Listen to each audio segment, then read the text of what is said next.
Hi, welcome back. In this session I'm going to teach you the house game, one of Play to Learn More core games.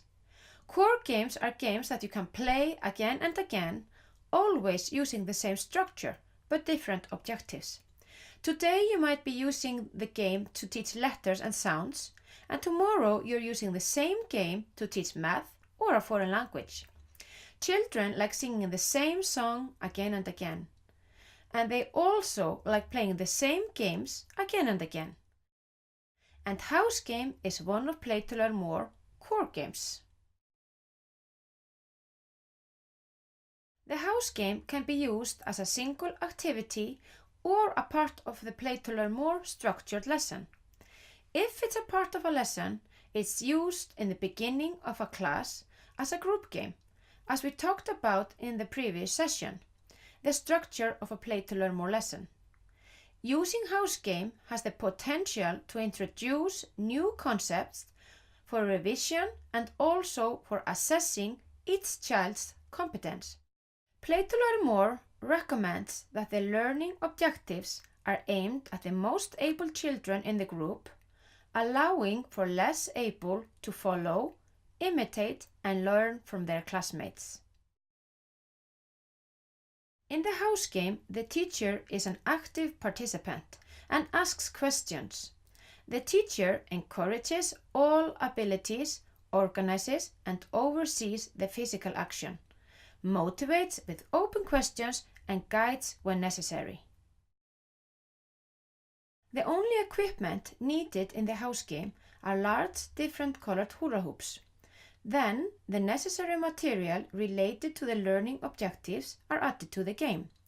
For example, letters, shapes, animal figures, and photos of the children. The Housegame is built up in 4 stages, which are the train, freeze, instructions to go to the hoop, and focus teaching. Each stage has its own emphasis, but it's important that the game has a good flow. The first stage is the train. In this stage, the children can either follow in a row behind the teacher, mimicking his movements, move freely around, or follow instruction as to which travel mode to use, until told to stop. The second stage is freeze.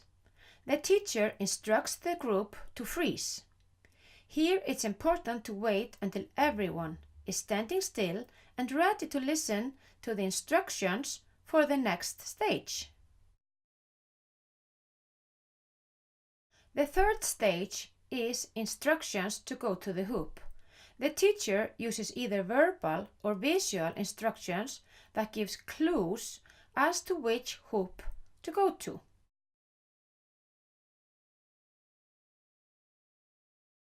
The fourth stage is focus teaching. At this stage, the teacher revises the learning objectives and hands out written assignments if it applies. Here the teacher has the freedom to develop ways to teach his students in the most effective way.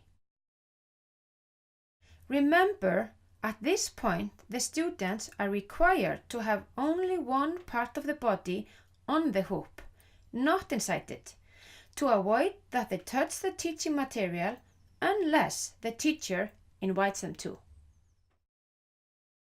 So this is how the Housegame is built up, and this structure is repeated as often as necessary.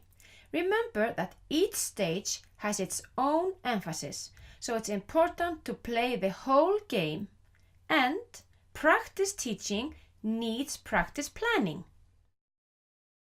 Now I will give you some teaching tips for the Housegame to help you to get the best results for your students. Let's start with the youngest ones, 2 to 3 years old, which we call preparation stage, and then followed by tips for all ages. When start using the Housegame with the youngest children, it has to be simple. Remember, the key word is simple, simple, simple. Just like here, you just have 2 hoops when working with the younger children. We have the yellow one and the red one. In the beginning, the children, they think that this is a toy and they want to grab it.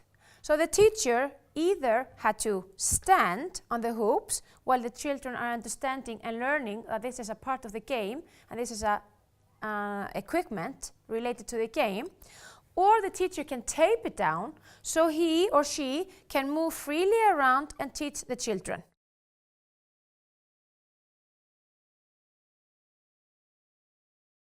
When starting to use the game with the youngest one, the children might not follow the teacher when he is doing the first part of the game, the train, because they are so young and they don't follow what he says. So it is okay if the children are just standing, watching the teacher, and that's why it's so important that the teacher does big moves so they at least see what he's doing and he talks at the same time as he teaches. So they see and they learn even though they're just standing and watching the teacher. But they are learning at the same time. In the fourth stage of the house game, which you call focus teaching, it is advised that the teacher bends down to be at eye level with the younger students. This is important, for example, when teaching letters and sounds, as the children rely on seeing how the teacher pronounces the sounds correctly. Play to learn more teachers are always positive and encouraging towards the children. If a child goes to the wrong hoop in the third stage of the game, the teacher guides the child in a positive and gentle way to the right hoop. It is important that each child always experiences oneself as a winner. As always, when using the Play to Learn More teaching method, the teacher has to have the learning objectives in mind. We at Play to Learn More have found that the most effective way for a teacher to get children to participate in a learning-based game is being relaxed and focused on what he is teaching. Focus on children who are engaged, and those who seem less interested will follow. A piece of Play to Learn More philosophy is, when a teacher makes a good party, no one wants to miss it.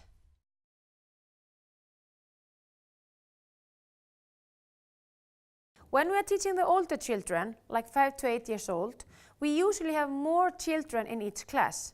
And of course they are bigger as well and need more space. Then we need more hoops. Like here we have 12 hoops and we have 3 in each color. We have the same equipment in each color. Like in our example here, we are teaching letters and sounds. So here in the blue hoops we have the letter R, and here in the 3 red hoops we have 3 G's. The house game is a very effective game to train all kinds of social skills.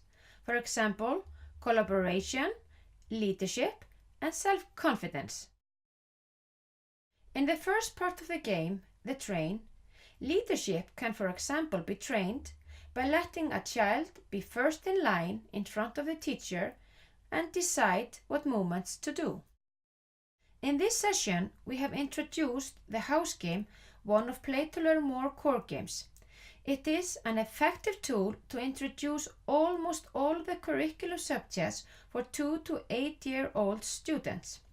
As you have seen, the house game is an effective and enjoyable activity that can be used both as a single game, outdoor or indoors, or as a part of a structured Play to Learn More class. For further information and detailed description of house games for different learning objectives that are suitable for your students, you can visit playtolearnmore.com. Thank you for this session, and remember that practice teaching needs practice planning. Good luck and have fun with your students while learning effectively and playing at the same time. Look forward to connecting with you again.